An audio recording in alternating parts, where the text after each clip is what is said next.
Grabe mga tol, parami ng parami ang mga Pilipinong gustong-gustong ma-extradite. Ito pong si Apollo Kibuloy sa Estados Unidos. Pero bakit po ba may ganito ang sitwasyon? Kasi ito pong si Apollo Kibuloy ay nakagawa di umano ng paglabag sa batas diyan po sa Estados Unidos na halos halintulad dito po sa mga batas na umiiral sa ating bansa. Ngunit ang problema kasi, si Apollo Kibuloy ay meron din pong kinakaharap na legal na kaso kung saan siya nga po ay nakakulong dito sa Pilipinas ngayon. Yan po ay para po sa kasong qualified human trafficking at sexual abuse of a minor. Pero kung babalik po tayo doon sa dami ng mga Pilipinong gustong ma-extradite itong si Apollo Kibuloy, I believe baka mahigit po sa kalahati o baka 90% ng mga manonood po natin dito, gusto po siyang mapunta doon. At kanina nga po sa ospital, meron po akong na-meet na kapatid sa pananampalataya. Nakakwentuhan ko si Kuya OG, ano? Shoutout sa iyo Kuya OG kung makapanood ka man ng live po na ito. Nagkausap kami tungkol po diyan. Ang posisyon niya, nais niyang ma-extradite si Apollo Kibuloy sa lalong madaling panahon. Ang dahilan, dahil po kasi sa kawalan na rin po ng tiwala sa sistema dito po sa bansa. At hindi ko po siya masisisi sapagkat grabe kasi talaga ang korupsyon, lalong-lalo na sa iba't ibang ahensya ng ating gobyerno at specifically sa ating mga kulungan. Sinasabi kasi ni Kuya Oji at sa kanyang paniniwala na merong special treatment na nangyayari dito po sa atin. Which is maaaring totoo. Kasi alam niyo mga tol, nung ako po'y pulis pa, yung kulungan sa may Antipolo City Jail, nasa taas po nun ang Antipolo City Police Station. Kaya yung mga nakukulong mula po sa istasyon ng kapulisan, dadalhin ngayon sa City Jail, nag-iiba po talaga yung itsura nila eh. After a month, after a year, yung mga nahuli po namin sa illegal na droga, tapos pag makita mo after a couple of months, during arraignment o kaya during your testimony sa korte, grabe talaga yung pagbabago ng anyo po nila, namamayat, halos di mo na po makilala. Pero si Apollo Kibuloy, parang wala pong pagbabago, no? Matikas pa rin ang datingan kahit sa kanyang edad. At yun yung mga senyales na hindi ko man sinasabing direkta, baka nagkakaroon po ng special treatment kapag may pera ang mga nakakulong. At yan ay ibinubulgar na sa katotohanan. Sa katunayan, itong si Pebbles Talaquere, no? Hindi lang natin alam kung yun ay nangyayari dito po sa Pasig City Jail. Kaya ang nais putuloy ngayon ng marami, mapunta siya sa isang bansa katulad ng Estados Unidos na wala pong special treatment. No? Pero kung ako po tatanungin ninyo, sa totoo lang, kung aalisin lang ang special treatment, mas gusto ko rito si Apollo Kibuloy kasi napakahirap pong makulong dito sa Pilipinas eh. Ngunit yun nga po ang kadahilanan ng marami, katulad ni Kuya OG.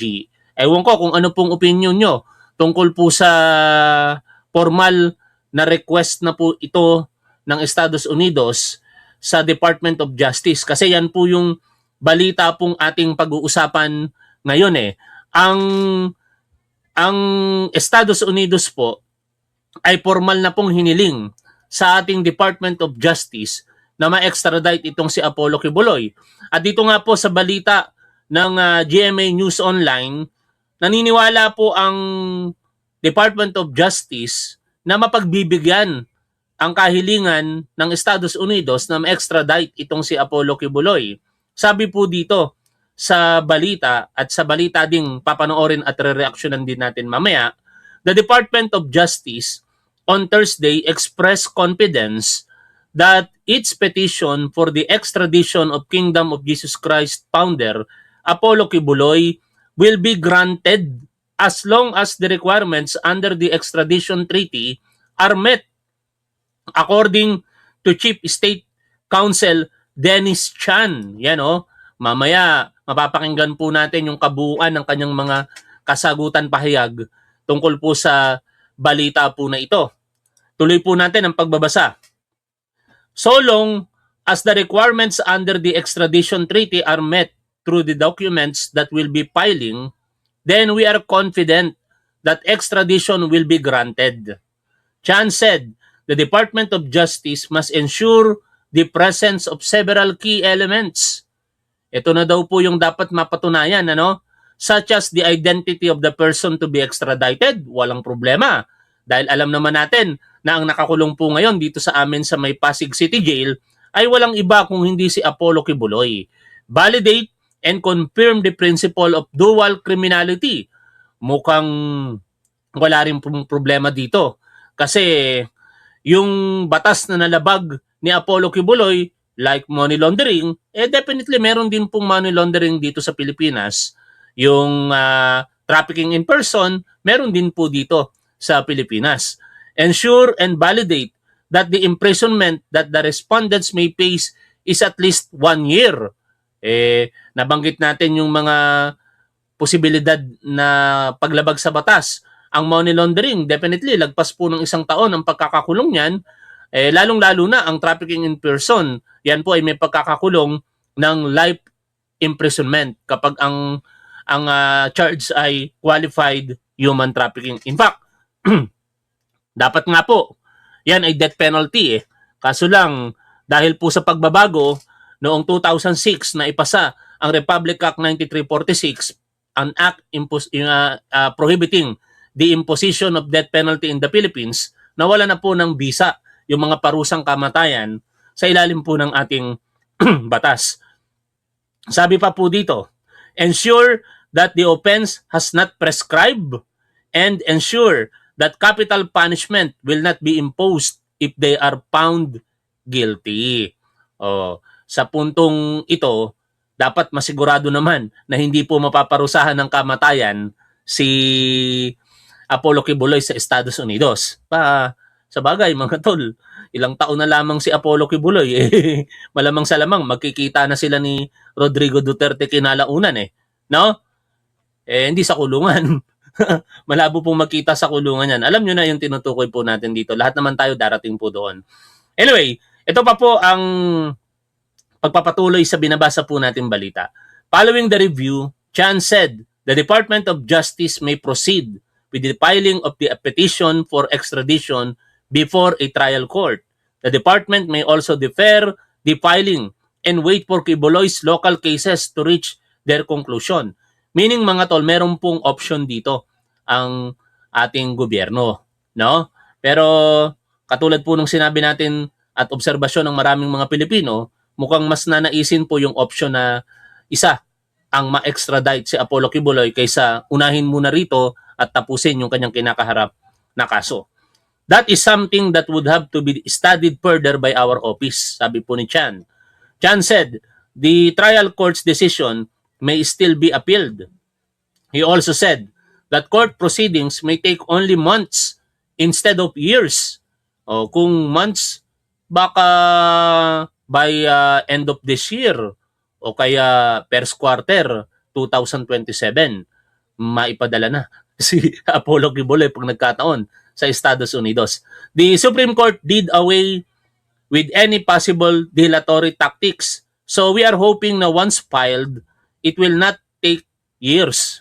Kibuloy is facing a non-bailable qualified human trafficking charge under Section 4A of the Anti-Trafficking in Persons Act of 2003 as amended before the Pasig Court. The Davao City-based religious leader is also facing charges under Section 5B, ito naman yung sa Quezon City, and Section 10A of the Special Protection of Children Against Abuse, Exploitation, and Discrimination Act. Meanwhile, Chan said adhering to the extradition treaty goes a long way in enhancing the country's image in the international community. Kaya yun po talaga yung isa sa mga pinakamahalagang tinitingnan dito ng ating gobyerno yung ating obligation bilang community of nations. Ngayon puntahan po natin ito pong balita kaugnay niyan. Extradition request ng Amerika para kay pinumpirma ng DOJ na natanggap na nila ang extradition request ng Amerika para kay Pastor Apollo Kibuloy. Live mula sa TV5 Media Center, nangunguhan sa balita si News 5 Justice Correspondent Camille Samonte. Camille, isusuko na ba si Kibuloy sa Amerika? Jiggy, pinag-aaralan pa raw ng Department of Justice itong hiling ng gobyerno ng Amerika na i-extradite o isuko sa kanilang bansa itong si Kingdom of Jesus Christ founder Pastor Apollo Kibuloy. Ayon kay Chief State Counsel Dennis Chan, kailangan maghain ng petisyon ang DOJ sa korte para sa extradition at dinggin ito. Kailangan daw matiyak na compliant o masusunod ito sa batas at extradition treaty ng Amerika at Pilipinas. Kumpiyansa naman ang DOJ na maaaprubahan ang extradition petition kay Kibuloy. Wanted sa Amerika si Kibuloy dahil sa kasong child sex trafficking, fraud at iba pa. Ginamit umano ni Kibuloy ang simbahan para mag-recruit ng mga miyembro na pinilit mangalap ng donasyon. Ang ilan pa raw sa mga miyembro ng KOJC ay nakaranas ng pang-aabuso at pagbabanta. Nauna nang itinanggi ni Kibuloy ang lahat ng mga akusasyong yan. Pakinggan natin ang pahayag ni Chief State Counsel Dennis Chan. Yung mga dokumentong naipasa sa amin ay pasok doon sa nakasaad sa RPUS extradition treaty. Puntahan na natin yung kabuuan ng kanyang mga pahayag kanina, no?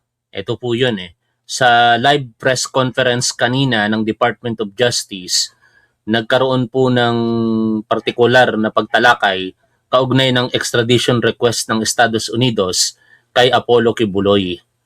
Pakinggan po natin ito, mga tol.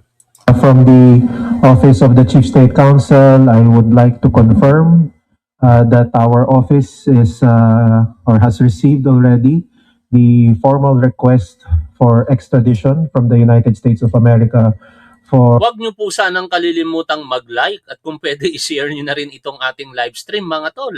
Maraming hindi nakakakita sa ating ngayon ng mga manonood po natin, pero salamat sa mga nanonood ng replays. Nakikita ko po yung inyong mga komento at from time to time na heart po natin yan. Ganun pa man, sa mga manonood po natin sa live stream, huwag nyo po sanang kalimutang i-like at kung pwede i-share nyo na rin po ito. At mag-comment na din po kayo ng inyong mga opinion, nakakatulong po sa ating algorithm kung tawagin para may rekomenda ito pong ating live stream sa iba, yung mga participation o komento na ginagawa po ninyo diyan po sa ating comment section. For Pastor Apollo Kibuloy and two other respondents. So the documents are with us. We are reviewing the submissions made by the United States government to ensure its compliance with the Philippine-US extradition treaty and the Philippine extradition law. So that's all for now from our office. Thank you. Thank you, PG, Chief State, and Yusek Nikki. We now open the floor for questions. Please raise your hand and state your name and organization that you represent. Camille. Good afternoon po. Camille Samonte from TV5. To Chief Chan, can you enlighten us what would be the next steps? Since na formally na-receive na review, ano po yung mga next steps and process po na pagdadaanan?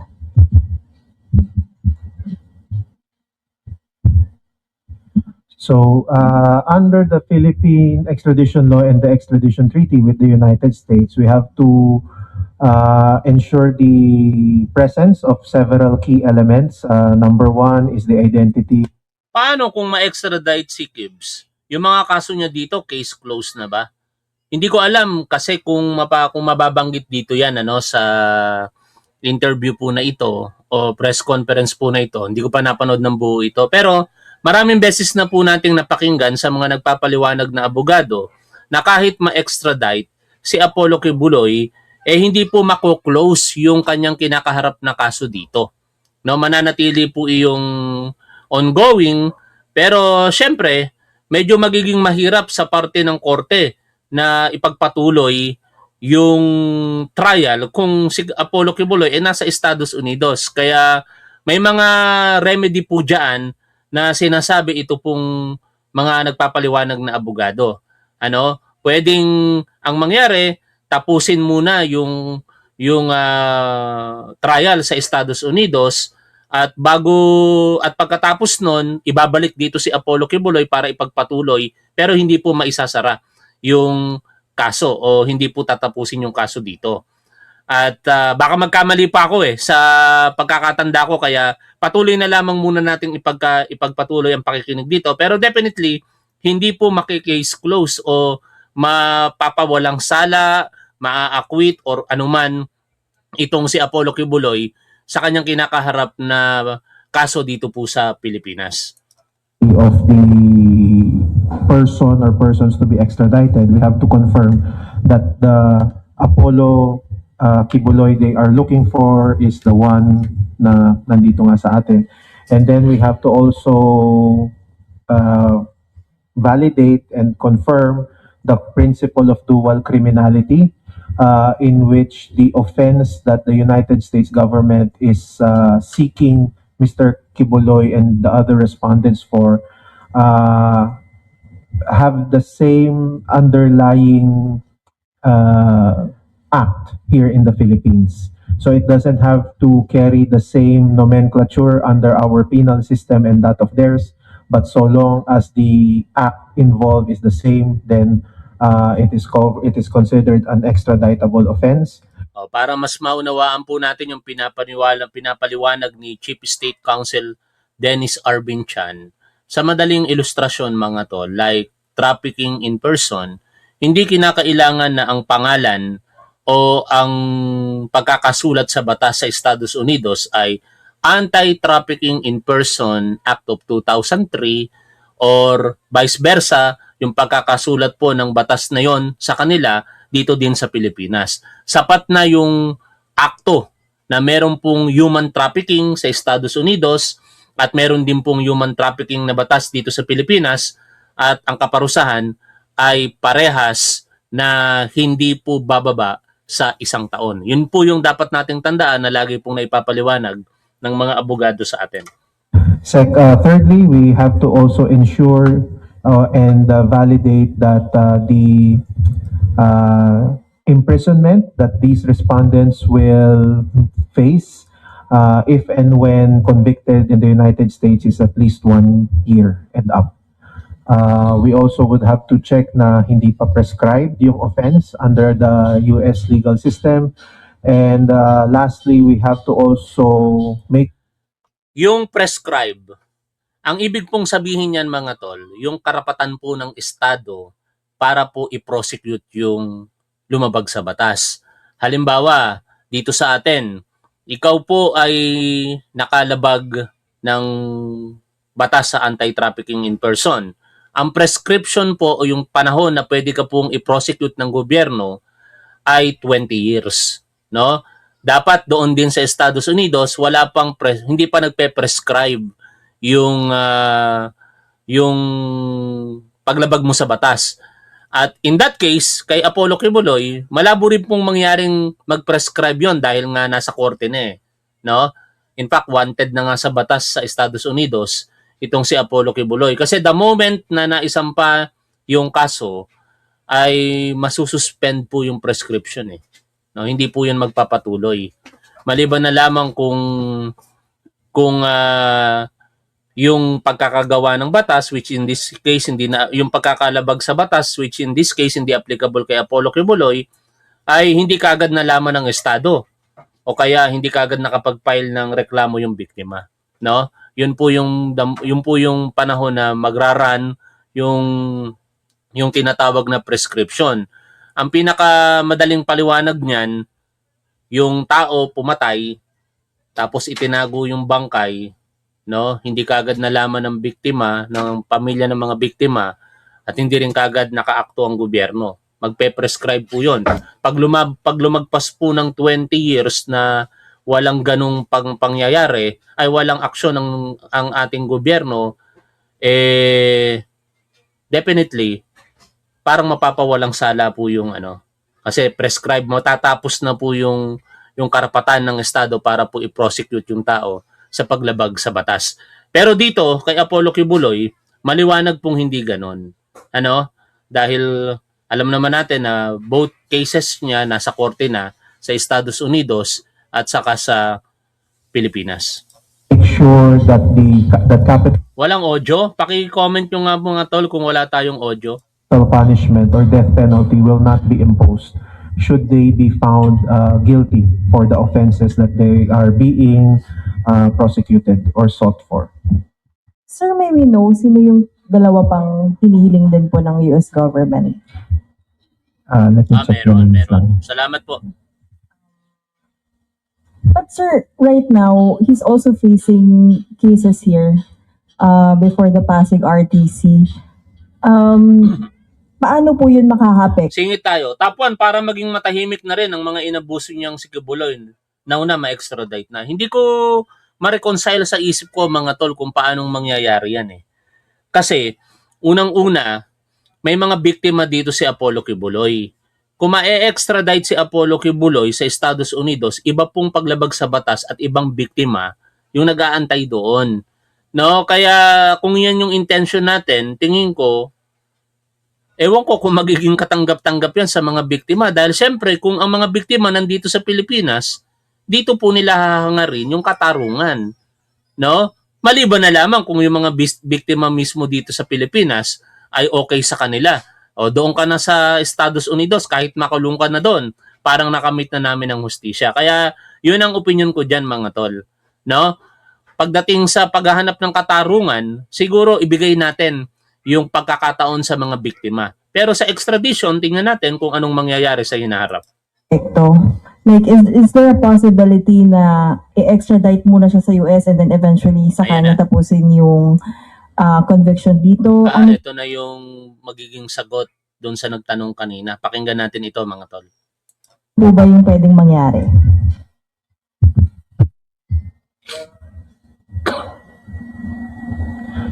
So the extradition treaty with the United States provides for such a situation where the person or persons to be extradited are also facing criminal charges here in the Philippines. So the state here has the option of whether to, one, proceed with the filing of the petition for extradition and then let it play out in court, or two, to defer any action on filing the petition and wait for the local cases to reach its conclusion. So that is provided for under Article 11 of the extradition treaty with the United States. But sir, last na lang from my end. But definitely sir, i-hear pa rin siya sa court. If the court will determine if pumasa itong request or if it's compliant. Yes, that is part of the process. It will be filed in the regional trial court, and then this extradition court will base its ruling the limited issues presented before it, which is whether or not the person being sought is extraditable under the Philippine-US extradition treaty. Okay. Darlene? Good afternoon, Darlene Kai from GMA News. Question also for Chief Chan. Tungkol pa rin po dito sa Kibuloy extradition request. For the record, kailan po natanggap ng DOJ yung request from DFA? Friday last week.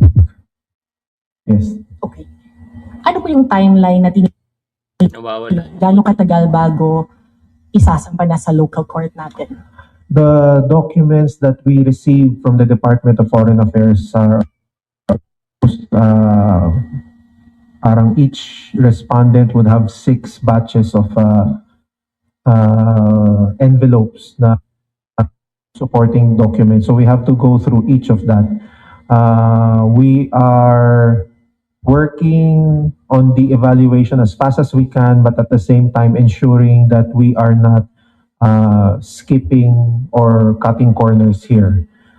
We have to make sure that everything is compliant with the Philippine extradition law as well as the extradition. As to timeline, I do not want to give any specific or fixed timetable, but we understand that this is an issue of national interest, and we will just try to hasten on this because I know that the public is keenly and closely monitoring the developments. Sir, just so the public can understand, what is the importance of the Philippines to the extradition treaty between the Philippines and the United States? Yeah, thank you for that question. Actually, it goes a long way in enhancing the Philippines' image in the international. This is the extradition treaty is a formal agreement between the Philippines and the United States. It will not look good on us if wala tayong nagagawa or hindi natin nasusunod yung terms. Kaya naman palang magtagalog, Chief State Council eh. Sana magtagalog na lamang po kayo sa kabuuan ng mga press conference ninyo kasi sana makarating ito sa ating mga taong gobyerno, no? Marami po sa ating mga kababayang Pilipino ang mas na-appreciate ang pagtagalog ng mga lingkod bayan po natin. Mas nauunawaan po kasi nila kaysa po sa wikang Ingles, no? At sana magpatuloy. Di ko pa po napanood dito ng buo, pero sana magpatuloy yung pagtatagalog po dito. And the provisions of. So while I am not saying come nito Yan. na English na. the person will be extradited, but we have to also show to our treaty partners that we are serious in complying with our treaty obligations and that we understand the need for justice. And we have to balance it also with the interest ng Philippines. Sir, last na lang po from me, regarding Kibuloy at least. Meron po ba na tayong pinagdaanan na ganitong process in the past na pwede naming tignan for pattern or kung paano siya umusad? When you say in the past, a person is also facing a criminal Extradition request from the US. specifically, none that I could recall of na very entirely similar to the situation of Mr. Kibuloy. But our office has handled a number of extradition requests in the United States. The case of former Congressman Mark Jimenez, if I recall, was one of those na involves the US, the United States. Fairly recently, meron tayong we were successful in prosecuting a petition for extradition, this time with Republic of Korea. Okay. Sir, Hi, sir. Good afternoon. Yes, UNK Chief State Counsel Chan. Sir, who has the last say to extradite the respondent, Kibuloy and two others, kung makumplay na lahat ng requirements? What do you mean who has the last say? I mean, kanino manggagaling ang go signal if we are ready to extradite Kibuloy and two others? Well, there is really no go signal, so to speak. Basta yung mga dokumentong na ipasa sa amin ay pasok doon sa nakasaad sa RPUS extradition treaty, proceed to file the petition. Now, the court where the petition will be filed will now have to determine whether yung mga pinasa ba nating petition and the supporting documents are compliant with the extradition treaty, and if found to be compliant and all the other elements are established, then I do not see any reason for extradition not to be granted. And sir, just to clarify, kailangan bang tapusin muna yung local cases na meron tayo against the respondents before we can extradite Kibuloy and two others? Going back to Article 11 of the RPUS extradition, it will allow for a simultaneous track or a simultaneous processing. So what I'm saying is we can file the petition for extradition. It can be heard by the trial court. And at the same time, the criminal cases that Mr. Kibuloy is facing can also run at the same time. Now, as to how, pag umabot na dun sa point na extradition is ordered by the court, ano yung magiging next step? That is something that would have to be studied further by our office And sir, kanino ipina-file yung petition for extradition? with the regional trial court. And ano pong nakikita yung challenges na hindi papayag or magiging favorable to your petition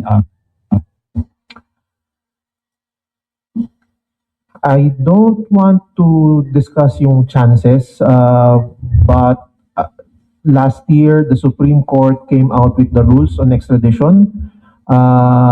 The technical working group that was part of the drafting of that rules took into consideration already the practical experiences ng DOJ. Tanong nga natin kay ChatGPT yan, ano? Kasi, syempre, ang gobyerno hindi magsasalita tungkol sa chances eh. Dahil parang magiging bias kagad.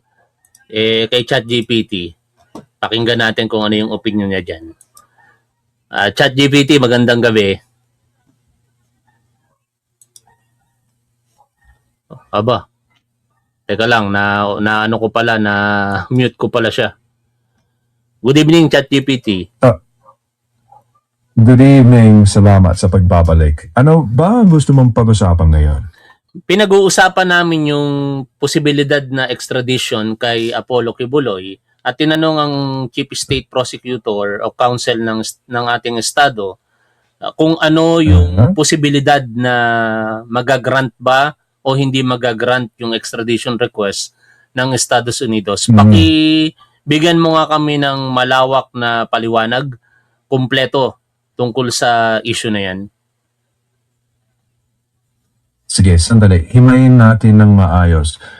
Una, mahalagang ihiwalay ang legal na proseso sa ingay ng politika. Sa confirmed facts, may formal na extradition request ang Estados Unidos at maipasa na ito sa DOJ para sa proseso. Ang critical na issue, may nakabinbing kaso si Kibuloy dito sa Pilipinas. Sabi ng DOJ, karaniwan uunahin muna ang lokal na mga paglilitis bago ang extradition, maliban na lang kung may ibang ayos na papayagan ng tratado at ng korte. May mabigat na akusasyon siya sa US, oo, pero akusasyon pa lang yon. Kaya walang makakapagsabi ng eksaktong tsansa ngayon. Nasa korte at sa proseso yan. Yun lang. Nasa korte at nasa proseso.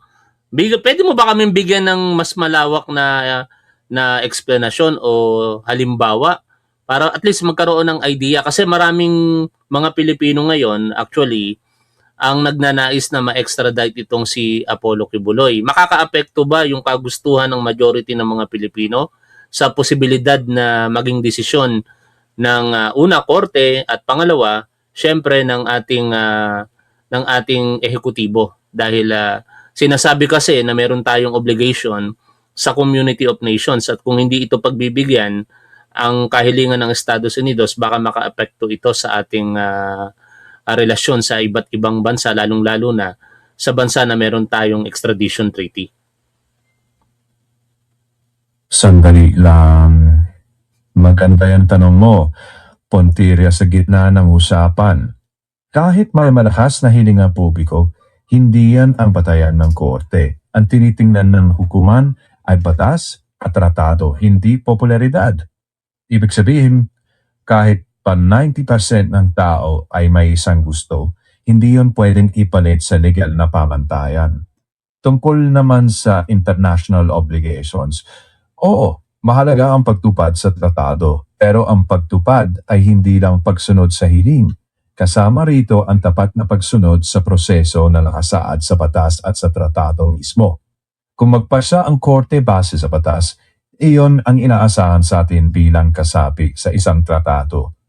Ang magiging epekto sa relasyon sa US nakadepende kung paano ipapaliwanag at ipatutupad ang desisyon, pero hindi automatikong paglabag ang pagsunod sa sariling legal na proseso. Bottom line, hindi opinion ng nakararami ang magpapasya, kundi ang batas at ang korte.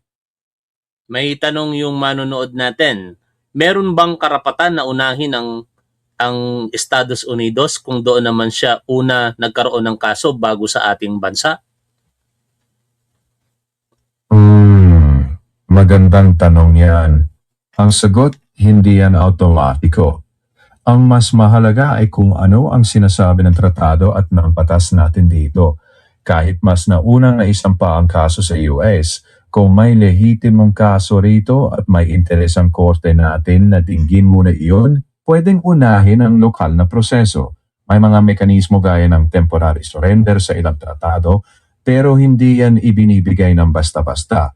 Para malinaw sa live stream mo, hindi porket nauna ang kaso sa Amerika ay sila na agad ang uunahin. Ang magpapasya riyan ay ang korte base sa tratado at sa batas natin. Pwede mo bang ipaliwanag sa amin kung ano yung mga binabanggit mong nakapaloob sa tratado at syempre dito sa batas natin? Sige, tignan natin yan. Sige, ipapaliwanag ko ng mas malinaw para sa audience mo.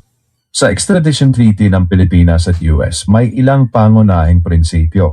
Una, kailangan yung krimeng iniugnay sa isang tao ay krimen din sa batas nating Pilipino. Ibig sabihin, hindi pwede yung sa kabilang bansa lang bawal, dapat dito rin. Pangalawa, hindi automatic ang pagsuko. May karapatan ang inaakusahan na tutulan yan sa korte at dumaan sa proseso. Pangatlo, kahit may kahilingan mula sa ibang bansa, tinitingnan din ng korte kung may sapat na ebidensya at kung nasunod ang mga rekisito ng tratado.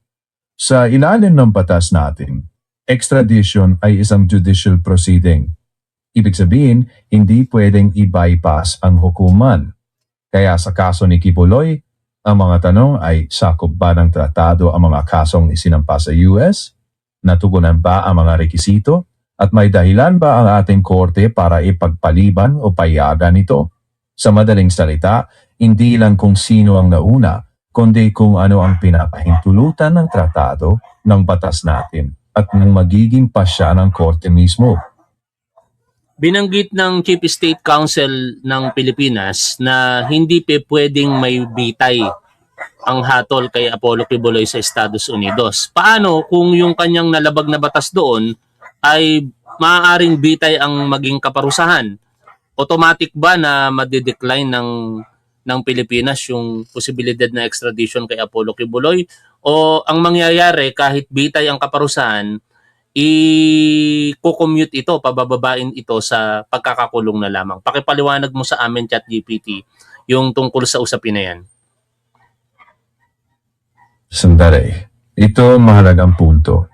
Kung may posibilidad ng parusang kamatayan sa isang kaso, hindi ibig sabihin automatic na tatanggihan agad. Karaniwan, ang gagawin ng isang bansang tumigil na sa death penalty tulad ng Pilipinas ay humingi ng diplomatic assurance mula sa humihiling na bansa. Halimbawa, maaaring mangako ang US na hindi nila ipapataw o ipatutupad ang death penalty. Kapag walang ganong assurance at may tunay na panganib na maipataw yan, pwede maging seryosong hadlang sa extradition. Pero sa partikular na kaso ni Kibuloy, base sa mga kasong alam sa publiko sa ngayon, hindi death penalty ang karaniwang parusa para sa mga kasong iniugnay sa kanya. Kaya sa puntong yan, mas theoretical ang usapin. Ang tunay na magpapasya pa rin ay ang korte.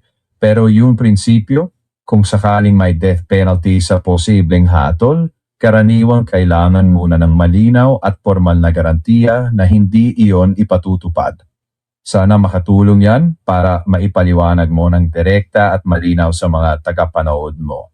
Direkta ka nilang napapakinggan, ChatGPT, at may tanong nga, pwede mo bang ipakilala? Kasi tinatanong kung sino yung kausap ni Top 1. Pwede ka bang magpakilala kung sino ka? Siyempre, ako si ChatGPT, isang AI na tumutulong magpaliwanag ng mga komplikadong paksa sa mas madaling paraan. Nandito ako para magbigay ng klaro at maayos na paliwanag, kaya ngayon sa usapin ng extradition at batas. Hindi ako abogado at hindi nagbibigay ng legal advice, pero kaya ko maglatag ng impormasyon at konteksto para mas malinaw ang diskusyon. Okay, maraming salamat sa iyo, ChatGPT. Siyempre, maraming salamat din sa pagkakataon. Ako si ChatGPT at salamat sa lahat ng nakinig. Magandang gabi at ingat kayo palagi. Oh, lagi natin co-host yan, mga tol. Si ChatGPT, napakasarap kausap niyan. Kasi walang puso, ano? Ang gumagana lang po sa kanya, isipan. Anyway, mga tol, napakinggan na po natin ang usapin tungkol sa extradition nitong si Apollo Kibuloy. At kung makapag-live tayo ulit mamaya, pag-usapan naman natin yung posibilidad na tumalo kay Sara Duterte o sa tambalang Duterte Marcos kasi sa lumabas na balita nitong nakaraang araw at sa survey ng Okta Research, talo na si Sara Duterte, Amy Marcos sa tambalang Leni Robredo, Rapi Tulfo. No? Pag-usapan natin yan if ever makapag-live tayo ulit mamaya. Maraming salamat. Lagi po nating tandaan kung ano ang tama at dapat, doon po tayo. Keep safe. See you always. Bye for now, mga tol.